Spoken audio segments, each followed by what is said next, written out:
Confiez-nous votre image et laissez-nous la transformer en une identité forte grâce à un accompagnement sur mesure et un suivi personnalisé. De la communication institutionnelle au marketing politique et commercial, Eshima vous apporte des solutions grâce à une parfaite connaissance des outils de l'information et de la communication. Contact 085 113 44 44 085 113 44 44. Eshima Magazine, un nouveau standard d'information. Madame, monsieur, bonjour et bienvenue sur Sango ya Congo, chaîne Pesa Kabino Basango Bandegranto. C'est pas sous Kokuta Nabino na session Oyasika pour vous informer sur tout ce qui se passe dans notre pays. Boza ya Koyeba, les consultations continuent na niveau ya palais de la nation. Bisika ni Mokonzamboka, Azako Yamba Bongo, acteur politique, Kotokoma na Oye Bengami, Union Sacrée, Tokolo Belango, Awa, syncopé en parallèle à entamer ma consultation. Tokolo Koyeba, pourquoi Joseph Kabila bientôt tourné à l'intérieur ya Mboka Mobimba Bandegranto. C'est la Ponanini, marche pacifique, il y a eu des pestes et zalobi, comme ça a été pour le sujet, on le nyoso, tu as mis pour la ville au Monamboka, Joël Cadet, et le monde a été décortiqué, mon copé, c'est ma missoussou, Monamboka, Mbote, Peboé, Bonamo. Vu parce que aux Anango, ça me va droit au cœur en tant que responsable au niveau de la profession. Merci. Toyambamaki d'abord peut-être mise au point, Toyambamaki non pas comme responsable à la profession parce que l'UNPC Bayambaki Yango, c'est ça notre organisation professionnelle. Biso Bayambaki, biso na cadre de chroniqueur politique, bao bazali en contact na population, bao ba analyser ba fait, bao ba critiquer ba tout. Mokonzamboka Yambaki biso pour avoir notre point de vue au regard non seulement il y a discours naïe le lenga le delakamo mais kolambisa makamnenge et le kanaki yango abengaki biso et a exposé qui abandai d'abord pour exposer le cambo nge bandai blocage alobaki na mukuse ngana kopesa bino chronique il y a blocage le lenge kani et bandaki parce qu'il faut que baeba président va voter le 30 décembre 2018 va proclamer le résultat le 10 janvier 2019. Investiture à intervenir le 24 janvier 2019. Accueil Windhoek, accueil Namibie. Pour une conférence de presse. Dans la conférence de presse, Mokonzamboka lobby, ceux qui n'ont pas mboka, n'a nommé informateur. Parce que jusque-là, Kolangisa na baliso et gagné qui ba élection, ba député ba lekaki na CENI, fait ba bazaki confirmé. Donc non encore confirmé, ba bazaki proclamé provisoirement par la CENI. Tozalaki na parti mon côté oye kokisaki majorité parlementaire na Assemblée nationale. Parti ça veut dire majorité 250 députés plus un. Vous allez quitter. Ni PPRD allié, ni UDPC allié, ni UNC allié, ni AAAA, ni FDC allié, parti les allez quitter. Donc, il a fallu conformément à l'article 78 de la Constitution d'Abisso, qu'est-ce qu'il fallait? Il y a un nommé informateur. Informateur, on est ce qu'on est à quitter le terrain. À Bengi président, il y a AAAB par exemple, Pius Wabilu, Yaka. Tous en a deux cas dans minute. Tous en a cas et Zangamba Tshisekedi, tous en a cas Ngamba Kabila. Yo ndimi omi aligné na ngambo nini pour la coalition ya lobité. Ngana aligné na ngana la coalition par exemple na PPRD et allié. Babengi FDC allié. Yaka papa. Yo olingi okota ngambo ni ngana aligné coalition na biso na sala na UDPS allié. Alors, tant qu'on sala musala wana ba kopesa ye 1 mois renouvelable une fois donc 30 jours renouvelable une fois à quoi qu'on sale la siko Mokonzamboka rapport tant qu'on a rapport né à lobby papa tala ba oyo ba mieux coalisé baza 260 baza ngamboya par exemple UDPS allié 240 batigali na par exemple PPRD est allié. Alors président Siko a connommé après consultation na coalition OESA majoritaire. Mais tant au Kabila yoki que président Kozonga pour nommer informateur a dit que ba député nyonso baza balinga na PPRD et alliés bon nyonso ba lobby bazana FCC balinga ka ete ezaka hypocrite ka pona ba intérêt na bango immédiat abangi alobi bato bakwa ko beta ngai mutu na se abengi si bango nyonso basali ruse basali moi document moko boye babati bakeye basigné oh non to transformer FCC plateforme électorale na plateforme ya coalition basigné déclaration à coalition na bati azongi alobi mais ezaka boyete à tweeter ba répondre et mbutu bandi wana tu sais que alobi non j'affiche profil bas ok pour besoin de la paix pour besoin d'alternance parce que au moins on n'a pas eu le sang n'a pas coulé donc makambo eleki en dehors ya bao babomaki na Kikwit na bao babomaki na Kanluka et puis na Tchangu na ba militant ya Fayulu ba betaki ba ressortissant ya Grand Kassai. En dehors de là il n'y a pas eu le sang qui a coulé. À la suite il y a proclamation à résultat.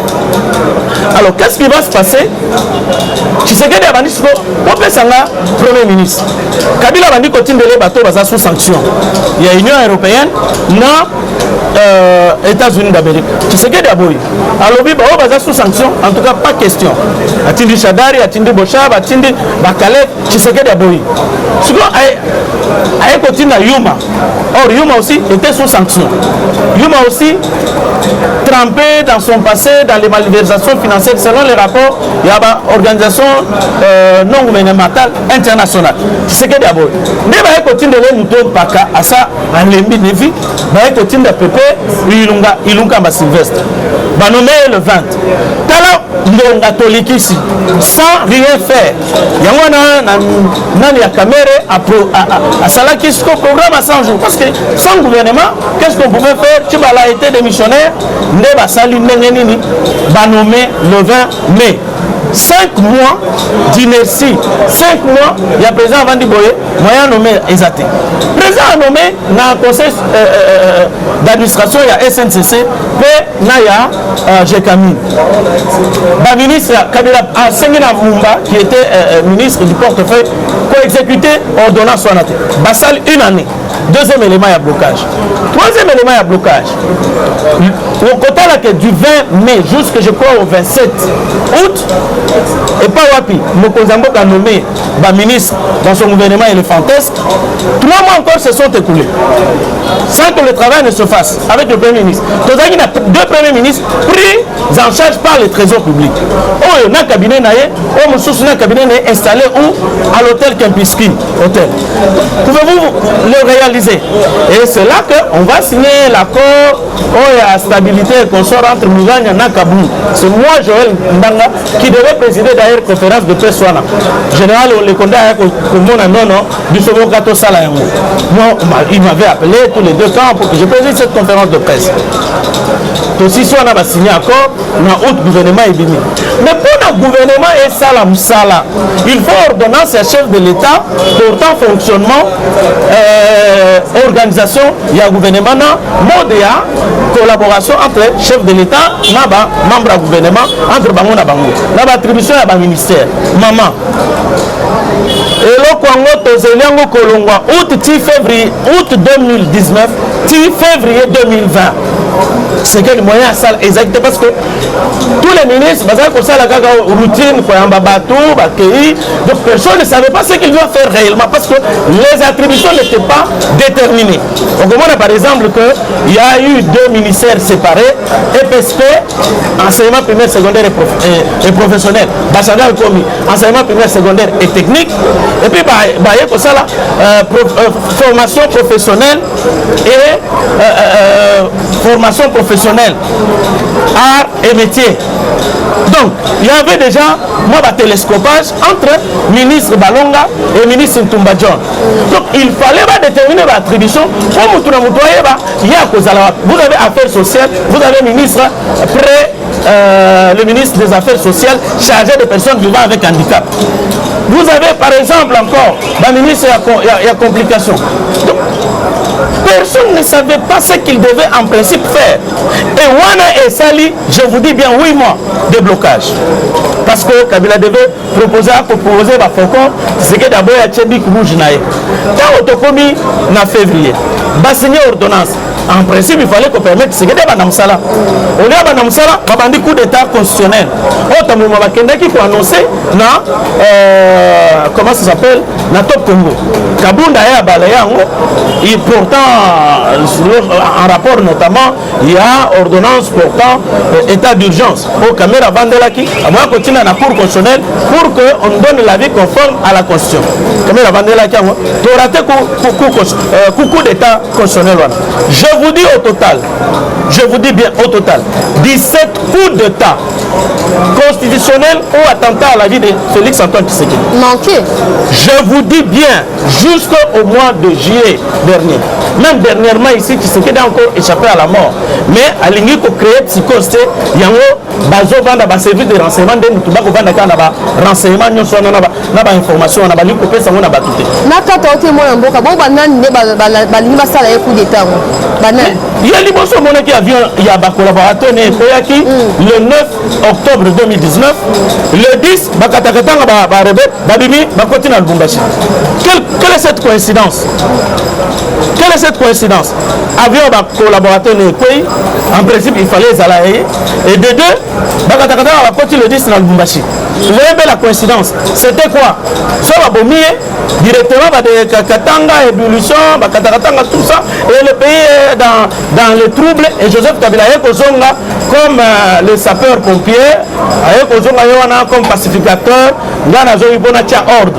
Donc voilà un peu la conception. Dans beaucoup d'histoires. C'est parce qu'il y a que pouvoir n'a pas comme septembre. Donc tu sais que déjà parce que balongola kala babomi ou bien balongola na mécanisme constitutionnel alongo na pouvoir. Donc voyez un peu tant qu'on va koloba que tu sais que dit azaki bloqué. Alors qu'est-ce qu'il faut? Tu sais que dit asali papa Luambaye a livré ba secret nyonso ne ba préparer ki ba coup d'état ou irataki. Alors bien epeli susu que maintenant il faut que le conseil supérieur à la magistrature ait mis réunir topé ça le lenge kani to ko banza ba magistrat hein Bilomba Kilomba et puis Ubulu on va kende na cour de cassation va pesa bango promotion parce que tant ba longwa kuna bazali ba simple conseiller ba komi ba président ya cour de cassation bango ba kende kuna on nommé remplaçant na bango on remplacer bango ba nommé ba magistrat Kamulete ou bien Mususwana baza ba magistrat de carrière banam sala depuis 1970 ou 80 et ça ba magistrat c'est que d'ailleurs kutate a nommé bango au blocage ezaki l'attend oh bombamaki et bimi sipo na poisa babandi ko défendre ba papa Mikolo Mibale Ubulu na Kilomba magistrat de carrière ba un mécanisme il y a recours ba un mécanisme il y a recours de grâce dans recours juridictionnel ba yebi quel est l'organe qu'il faut saisir en cas d'acte administratif contraire à la loi bango nyoso na ba mais mwila ngende et puis ba signer recours bango Mibale or le recours l'ordonnance a été prise c'est normal elle est collective mais elle porte des effets particuliers sur chacun des juges. Donc s'il fallait pas comme un recours, il fallait moko a commis. Mais bango déjà bazo qui déjà tenu. Il y a batoche na bango il y a prêter nango serment na cour de cassation. Bango déjà bakena une séance, il y a simulation parce que le président va à côté le maboye, bureau koloba boye et puis président koloba ko prendre acte il y a serment na yo, ba sala qui déjà news. Mais comme il y a prestation à serment ya ba juge na cour de cassation, ndé bazo la bango mukanda na nzela ndé ba signer. Donc vous comprenez comment nul ne peut plaider par procureur. Bango ba juriste mutu balobaka likamona bango. Donc dans le blocage nyonso wana, tant ce qu'on va prêter prestation de serment, Mabunda a été, a mis comporté comme une militante, Tamomamba a été, a mis comporté comme un militant, Premier ministre a été. Bamila qui s'est pensé que c'est pas homme d'État, parce que homme d'État, ça veut dire quoi? Likambo et Salemi na ndenge amabe. On entend comme d'État, je suis là. Mais parce que je suis homme d'État, n'a pas respecté mboka na ngai. N'a dit que ordonnance à chef de l'État peut-être est violé constitution. Tout ceci cour constitutionnelle. Mais bango ba ko biaiser image ya parti politique te ya FCC va se présenter alors que l'autorité morale na bango aboyi. Maman, beaucoup qui kozala L'État n'est employeur nayo. L'État n'est mutu abongisi makaba. Eza Tshisekedi te. Eza likambo ya UDPS te. Yango moni batiki UDPS akoti na ça, UDPS ayembi nzembo na ye. Vous comprenez un peu les erreurs. L'État mutu envoyé yo. L'État mutu abongisi prestation cérémonie à prestation de serment. Yo il faut za na kati ya ça. Okobo ya koya. Oza premier ministre, okobo ya koya. Oza président de l'Assemblée ya Sénat, okobo ya koya. Non, ça ne se passe pas. Là, c'est un comportement qui frise l'impolitesse. Parce que il faut qu'on respecte l'institution. La première institution, c'est le président de la République. C'est la seule institution qui a symbolisé que la primature, le premier ministre, le gouvernement, le premier ministre, le membre du gouvernement. L'Assemblée nationale, le président de l'Assemblée, le membre de l'Assemblée nationale, le député. Le Sénat, le bureau, le président du Sénat, le membre du sénateur. Mais le président de la République, l'unique personne, il est le directeur du cabinet, il est le conseiller, il est la symbolique Félix Antoine Tshisekedi. C'est lui la symbolique qui a institution président de la République. C'est là où maintenant le comportement de Bandeko, ça frise une sorte d'immoralité politique, une sorte d'impolitesse politique, parce que vous en tant qu'État, vous répondez. Par la suite, vous saisissez la Cour constitutionnelle, vous saisissez le Conseil d'État pour que des actes pris par l'autorité administrative qui est présente à la République soient annulés. Voilà un peu. Moi, je Joël Kaleko, Otandi Makambo Belé, vraiment, à blocage sur blocage. Pourquoi vous avez décidé de côté à Katana Bango à l'étude de la consultation? Mon lolenge bato mosusu baloba yono ifale kaka akata abanda bitumba déjà na Kabila ne bandeli. Madame, s'il vous plaît, okoki kobunda na kamikaze te oyo aza bourré na babombe okende kosala ye bitumba ya makofi te. Kamikaze banégociaka na ye. Je vais vous donner une image, peut-être okoyeba ngo na lobaki yango na Facebook na nga. Naba bandeke nyonso ndeke oyo amonelaka aigle ezaka korbo amatelaka aigle likolo epe bandi kosoa minu na nsima awa ntango kobanda kosoa ye minu aigle areagisaka te. Aigle akodéploye baele na ye amatine likolo epa wapi oxygène eza te. Par conséquent ntango aigle akozanga oxygène nde akwei. Et c'est la stratégie à Félix. Donc okoki kobunda na aigle na terrain ete place aza makasi te parce que azosoa minu na mkongo na kingo na mkongo moyen obundisa ye eza te parce que l'aigle ne pouvait se battre contre le corbeau que na manzaka na ye et puis na makolo na ye, donc makolo soit maboko na ye. Mais moyen azongisa okuna na sima eza te avec son bec ou bien avec ses pattes. Donc il ne peut pas. Alors pourquoi ça la neni Kabila azaki na armée, Kabila azaki na service de sécurité, et c'était un avantage na to baza ko baza makasa za puissant, Tshisekedi aza marionnette, Tshisekedi aza placebo à bord à Pamba, hein? C'est ce qu'on disait.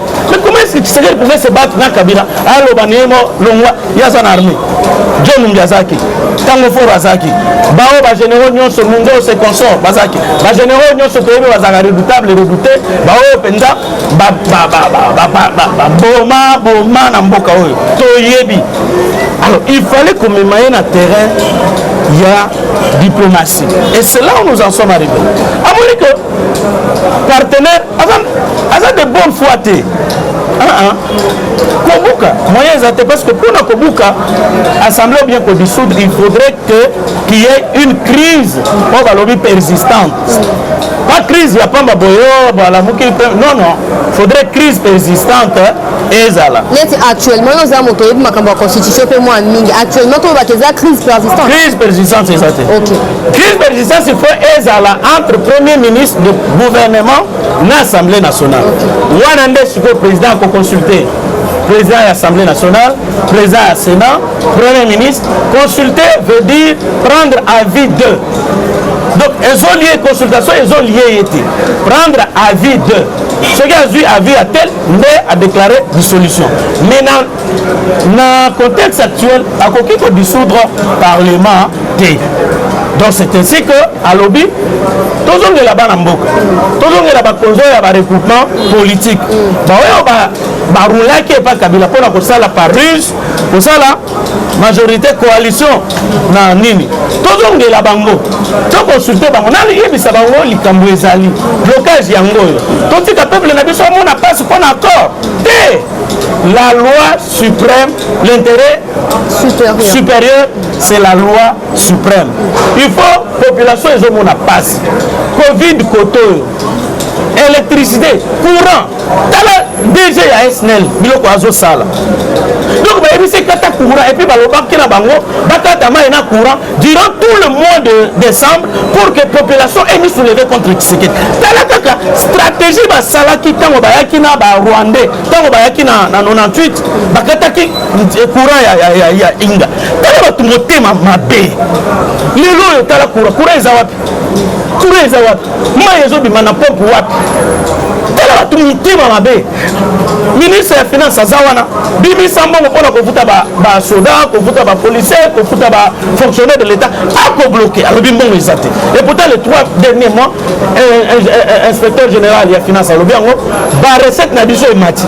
Mais qu'est-ce qui explique azo futa ba moté? Par contre azo tout atina ba millions na parlement. Pour ça ils a dépensé quand rapport à la présidence alors que et c'est là qu'ils a la bonne. Non azo c'est la papa wana ba lobaki na monaki bango ba papa Nicolo. Na vient dans faux contre. Non. Pouvoir déranger binoté vient dans ngai. Pouvoir baby sabinoté. Ba tout moko bana na biro ba les paroles ne s'envolent plus madame. Au moni otolo ba no boy. Ba ko bambela ngai yango na 2028. Na 2030 ko mona Peter Tiani akobima kaka devoir de mémoire. A monsieur le tala yero ko jouer la zai koloba. Tala wa akoloba lelo. Vous comprenez? Quand ndenge o azara kabila lelo. Papa ya munene wana ya Équateur comme on nani José Makila talaga wako azako finga kabila azandoki azasatana tout ça mais lelo abanda ko guma mela kabila ti lelo ko guma mela e kitera beta bo wana ki ndenge sala succès oya traité ki kabila de microbes qui tue la RDC et que mova azalaki fièvre tato oya donc quel oya c'est ça lelo akomi ko gumba mela kabila. Donc vous comprenez un peu bateau. Donc ba kometa yango les paroles ne s'envolent plus. Donc ba vinanga bokeba biloko bozo sala ba ko banda ko lakisa bana bino peut-être boko zalate et ko sala bango soni makasi boti la biloko na 14% ya dépenses. Maman ngai na chance oyebi yango ya kota na présidence lolenge ba conseiller bazo beta. Est-ce que vous savez que le président recourt même na banyongo ya biso ya banyongo pour résoudre ba problème ya privé ou ba problème ya ba conseiller na ou bien ba certains ministres? Est-ce que vous le savez? Na ko le bango ata. Mais je vous dis que na côté ya présidence au ba koloba wana. Mais Kabila Azalit, Azozo a combien? Salaire combien? Plus de $600 000. Hein? Mais c'est combien? C'est $23 000. Et on avait de $600 000 en tant qu'ancien président et sénateur à vie. Ajoutez jusqu'à 2500 militaires, généraux, majors, colonels. Oh, bah, ça a pris en charge quand la présidence n'a budget la présidence de la République. Parce que couple il y a Kabila, elle a pris en charge par la présidence de la République, couple il y a Tshisekedi pris en charge par la présidence de la République. cabinet pris en charge par la présidente de la République, ARTTC bien habitué, pris en charge par la présidente, la réserve stratégique, c'est la présidente de la République, le journal officiel, c'est la présidente de la République. Donc, on ne comprenne pas que la présidente de la République, là, ils ont un cabinet. Non, ils ont une campagne d'intoxication. Il y a Pamba. Au moins, les autres, ils ont dépassé la présidence 1400%. Mais Kalanyo, tu attends, le conseil des ministres, surtout qui est là, est-ce que vous avez ça les mappés? Le conseil des ministres, comment on a passé? Madame, moi, ma soeur m'a proposé pour être son conseiller. Mais ça va la conseiller à combien? Comment on a conseiller à ministre, comment on a passé? Même l'Assemblée nationale, quel est le député assistant pour accompagner député pour la pauvre qui devait conseil de temps dans les camos opposés parce que l'assistant parlementaire oui salaire na bango ezaki na bandeli $405 le lot est commis $300 et $300 on va foutre bango une fois tous les 4 mois bakota ka salté na Sénat basaleli bango badge soki ba assistant parlementaire ba assistant ba sénateur bazokota ba assister ba nini na bango mais mabunda réduit même ba assistant parlementaire à l'hôpital baza ba porteur ya mallette ya ba chef na bango baza ba secrétaire particulier différence. Or un assistant parlementaire c'est dans la liste du personnel politique de l'Assemblée nationale, donc c'est le personnel politique mais talanenge à réduire bango alors simple expression. Donc, il y a un lobby, tu sais qu'il y a consulté. Après consultation, peut-être pour terminer, après consultation, il y a un ça là, il va. Ouais, les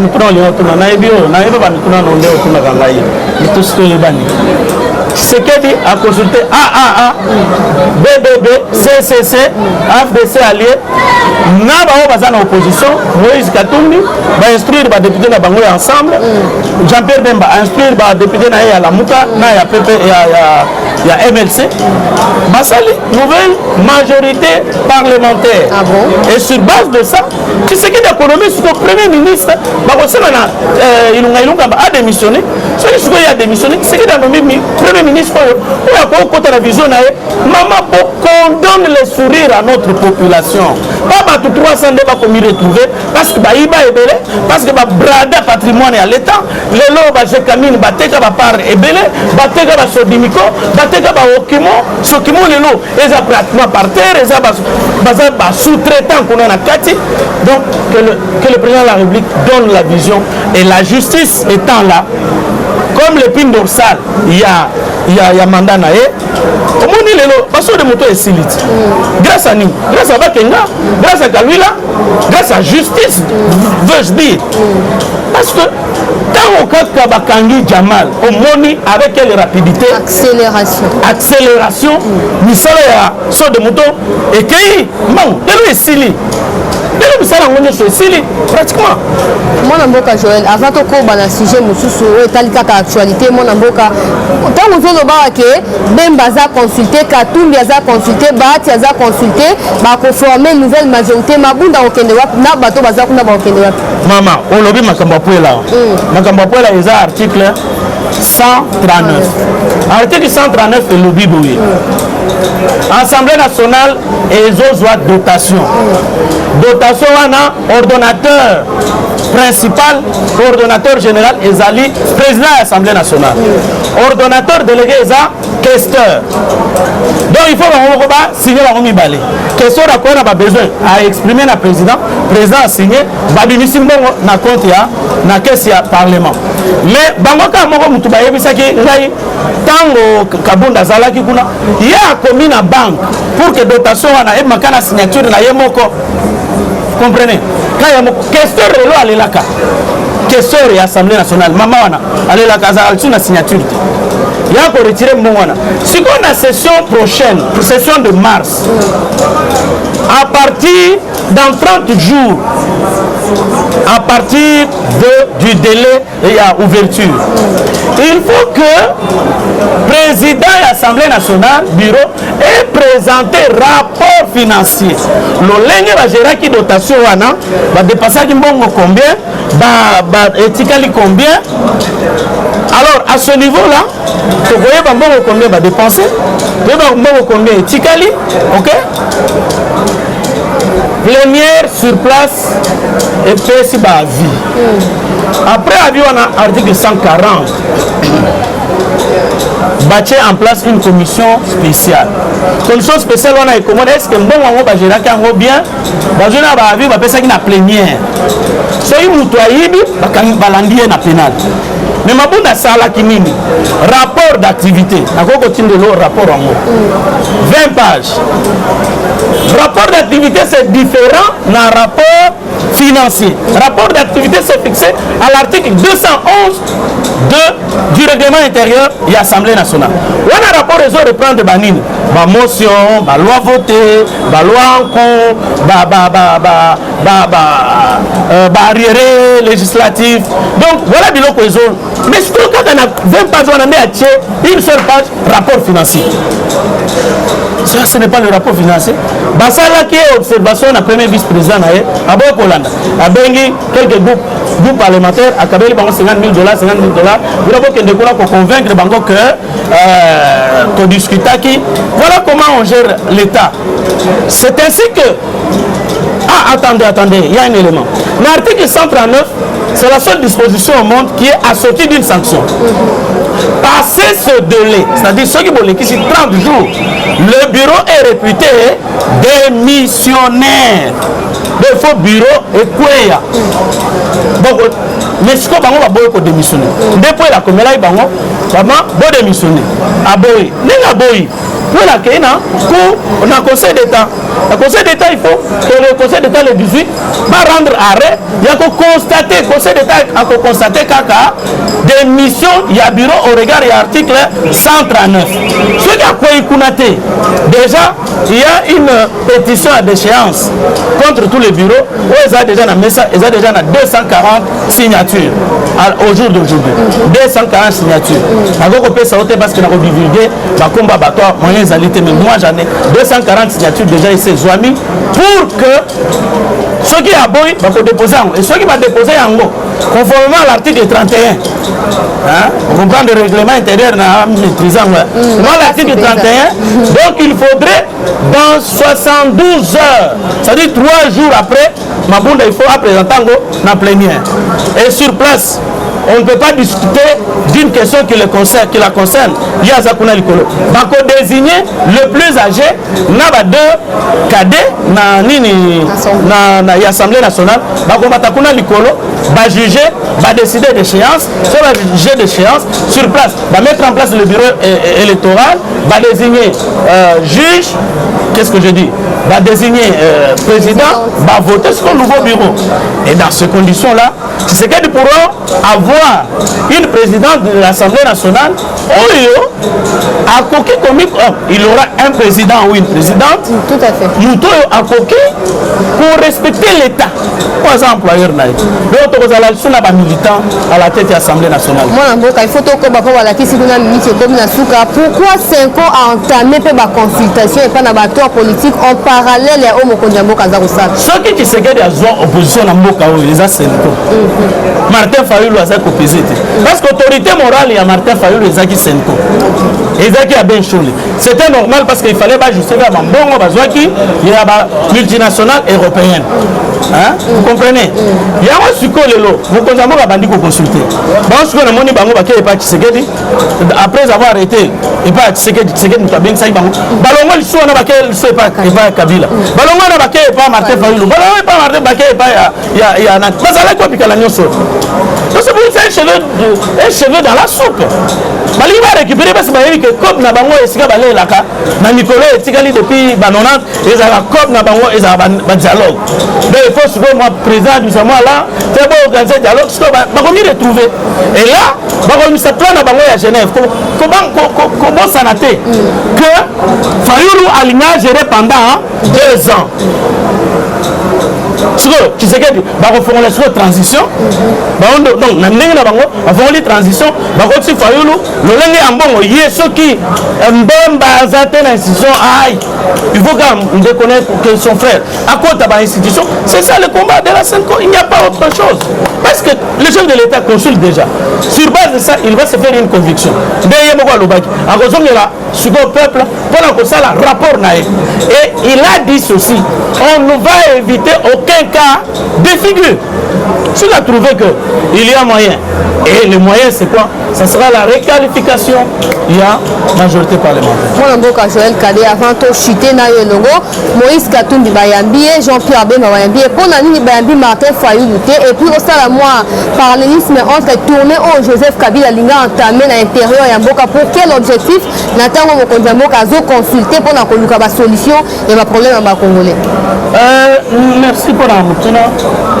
Martin Fayulu batindela qui invitation à double titre batindela qui invitation comme président coordonnateur ya Lamuka abokoya ba continuer l'invitation comme ancien candidat malheureux à 2000 au monaki mokolo bayambaki biso bato bayambaki avant biso ezalaki bango donc mokia setukuni tozalaki na bango ntango bango bakobima tovandi tosoli na bango vie mokia soki akokola biso bafoto tozali bafoto na bango na palais de la nation mais aboyi donc vous savez Martin Fayulu c'est pourquoi il faut toujours faire dans la vie c'est un conseil n'a pas ça bateau il faut toujours faire tout pour réussir ceux qui ont échoué dans la vie dis-moi échec directement et puis adapte-toi na vie ceux qui ont échec pour vivre dans une sorte de comme aigri pour ceux qui ont commis aigri au comme haineux ceux qui ont commis haineux au comme elongi mabe parce que haine est baby saké longi la haine détruit la haine avilie vous comprenez la haine avilie parce que ceux qui n'ont pas de bandi kotaloka na elongi ya haine en tout cas ma soeur na kokoma mabe alors de boloba waza kabo tout ça tala bato nyonso qui ont développé la haine ba bilongi na bango et gumbama et nuna hein regarde quiconque même na famille no talaka muto ayi na bato mingi atala ba cameraman na binona botalaka tala neti Chilombo soki Chilombo ayi ningai o mona kokoma elongi mabe donc c'est juste pour vous dire il faut dans la vie accepter tout ce qui peut nous arriver le destin eza maboko nzambe nzambe nde muto ayebaki nena koma président de la République nena koma te lelo eza tout nanga te lolenge tseke da yebisaki on Sylvie Bongo ceux qui essaient de décider que eza la Moïse Katumbi eza Moïse Katumbi mais il y a liboso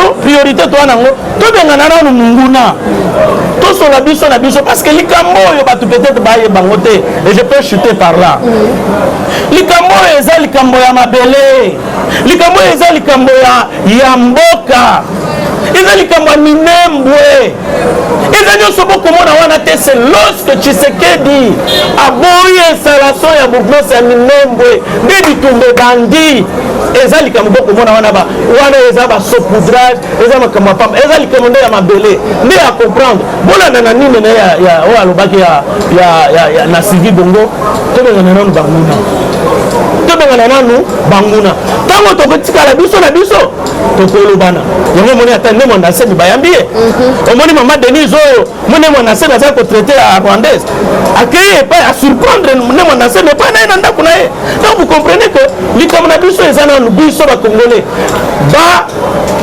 tobomana qu'est-ce que je dis toswa na biso na libota na biso mais pour l'instant là union sacrée de la nation congolaise autour ya chef de l'État Félix Antoine Tshisekedi munguna kende tokotikala koredie bakambi na biso na Fayulu na Tshisekedi na bamosusu après mais si vous opposez à l'union sacrée de la nation c'est que bokondima que lobi tozo makambi neti eza na Albanie vous avez un pays à l'intérieur de notre pays hein? Parce que yoka arrogance mon frère en Christ ndeko yanga moko nalinga ke mingi parce que baza bato baza kobanga nzambe makasi la jeunesse na bango frère Ruberwa frère Nyarugabo Moïse non ce sont mes frères à moi d'une même paroisse d'une même église pepe inilou s'il faut te oboko kende na bashib na bafoto comme ceux qui ont Lubumbashi lelo qui est la paroisse protestante à l'université de Lubumbashi on voit la photo de ça bango je vous dis allez chez frère Roubert aujourd'hui il va vous dire il connaît frère Cadet je suis moniteur là-bas à la PPNU j'étais moniteur directeur de l'école du dimanche président de la jeunesse on se connaît bien je dis bien mais qu'est-ce qui donne au frère Moïse Nyarugabo à menacer Koboma ou soit il ressort même Nino il y a Martin Luther King où nous vivons ensemble où nous mourrons tous comme des idiots il ressort ça de son contexte attends écoute Martin Luther King et puis à lobby en lobby Moïse ne fasse très attention ils vont se noyer c'est-à-dire à Koboma c'est pour vous dire bande konanga ya poto bolanda ba enote botala bilongi na bango ndenge komi ata bango bozala bango na poto wana botala batoyo ba développer na mitema na bango bilongi nuni union sacrée pour la nation maintenant voilà tout ce que je peux vous dire tout en vous remerciant osu kisamo na mboka Joël Cadet na otali marche pacifique ya UDPS lobi pour na soutenir ba consultation à quoi est-ce qu'il faut s'attendre décision déjà c'est Zouamaki consultation za ko salma pourquoi ils vont alors marcher les avons démonstration à force parti politique ceux qui s'aliment parti politique ceux qui socialiser bato na bango te ceux qui basali ba meeting te ceux qui encadrer ça sera quoi pour vivre donc c'est normal ça fait partie il y a une activité à parti politique osu kisaka sima lobombo ka pona ko clôturer pona émission ya Tobi asuka te pona mokolo lelo lobi eza likambo ya mabele bandeko eza likambo ya mabele mambo ni ya bulongo yetu bwalu bwajitunga par rapport à ça katwana ni négociation ya kwenza to atuna na négociation ya kufanya ni mambo ya inchi tushache ni mambo yende banduku yetu juu ya état a existé wana comme politologue nazo besoin de biloko misato et 4 il y a liboso territoire il y a mibale population qui se reconnaît sociologiquement il y a misato reconnaissance internationale il y a mine pouvoir organiser bakozongo na bourgmestre oyo azali mutu animembo oyo azali munyamulenge bandeko na biso toyinaka bango te totanga na bango tobanda na bango bandako moko batangisa biso mpe tobala bango donc congolais ayinaka étranger te congolais ayinaka dale soki mboka oyo ezali oza na mboka yango barespecte bacongolais ezaka rwanda ngana ba régime ya Paul Kagame mais rwanda na lelango fort elokwa mibale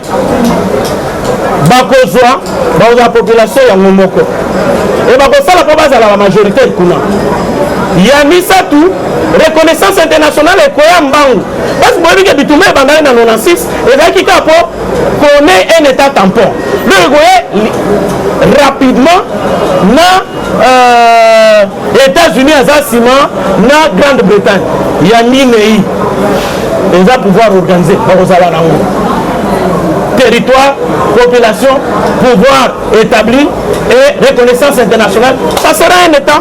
Et tu comprends de l'Union. Yango moni, tu sais que la salle on a ndenga mayele, mais soyez pas tu comprendre yele l'autre. Tu comprendrais peut-être que le bakozala va kobumaye. Mais tu es pas moi en Nzambe, à kufate sans avoir accompli mission Nzamba tindela na moki. La question maton. Maton mingi mwana mboka Joël Cadet pour la koyana tuna, vous avez certainement compris l'essentiel ya oza ko le kanambo kanabiso. N'hésitez pas de mettre en commentaire ce que vous pensez de tous les sujets qui ont été évoqués ici. Quant à moi, je vous dis bye et à très bientôt. Eshima, votre magazine qui bat au rythme de l'actualité. Retrouvez la nouvelle édition. Exclusivité. Alors que la RDC sort progressivement la tête de l'eau après la crise sanitaire Covid-19 ayant fragilisé les économies du monde, Eshima Magazine présente à la une de sa 15e édition la ministre de l'économie nationale, Acacia Bandou Bola, présente son bilan depuis sa prise de fonction. Relance économique, Acacia Bandou Bola Mbongo donne des signaux forts. baisse des prix des produits pétroliers, maîtrise des prix des denrées alimentaires pendant des temps forts, organisation des marchés populaires afin de soulager les paniers de la ménagère en période de Covid-19, une franche collaboration avec les opérateurs économiques et dotation en équipement de son administration, la ministre de l'économie nationale affiche un bilan éclatant de sa première année de gestion de ses très stratégiques portefeuilles. Et Shima Magazine revient sur chaque étape de la vie de la Margaret Thatcher congolaise. Focus. Agnès Moide et la CNSS interpellent les employeurs sur les avantages de l'utilisation de la télédéclaration. Payer l'impôt est un devoir civique. Barnabé Mwakadi Mwamba, directeur général de la DGI, sensibilise les assujettis. Découverte. Jerry Biangani Tampo, l'homme derrière la renommée de l'université chrétienne Cardinal Malula. Dossier Eshima, contentieux électoraux de la poudre aux yeux. Économie, les scandales financiers ont la peau dure en RDC. Interview, Ted Belechai Kassanda, secrétaire exécutif national de la Ligue des jeunes de l'UDPS. Bras de fer entre la CPI et les USA. Fatou Bensouda défie Donald Trump. Retrouvez l'intégralité du magazine Eshima dans les kiosques. Eshima Magazine, un nouveau standard d'information.